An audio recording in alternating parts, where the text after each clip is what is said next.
the troops who carry tracking devices are assigned to, what the equipment looks like, or where it's placed on the body. Just about every U.S. military vehicle in Iraq has GPS or another type of electronic tracking device so their commanders can monitor them. It's called Blue Force tracking. Some law enforcement units back home have experimented with chips that give physical data about officers but don't have tracking signals. U.S. military officials say soldiers and Marines in most regular combat units in Iraq, like the Missing Soldiers Division, are not outfitted with tracking devices. One reason? The danger involved if a soldier carrying one gets captured. That provides certain options for the adversary. If he knows that this is a tracker and somebody's going to come back and get this tracker because they think it's associated with a human being, they have the ability to set up an ambush for whatever unit's going to come back and try and find this unit.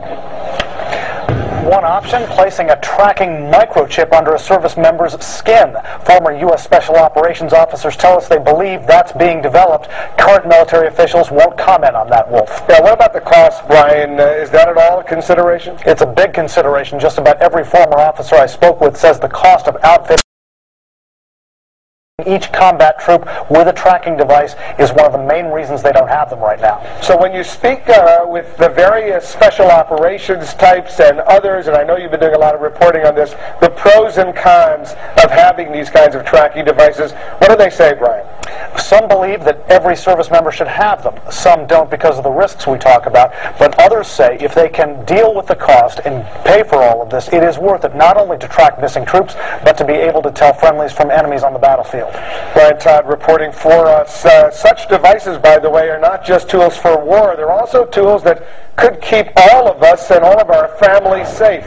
We saw that back in February when 3 mountain climbers and their dog were stranded overnight on Oregon's Mount Hood. Rescuers found them all safe by tracking their mountain locator unit, a device similar to the one seen here. Also, many models of cell phones use GPS tracking software that could locate you in case of an emergency. There are also several products available to keep track of children. Many of them act as emergency cell phones and tracking devices, with some even able to display on a map the places your child has visited.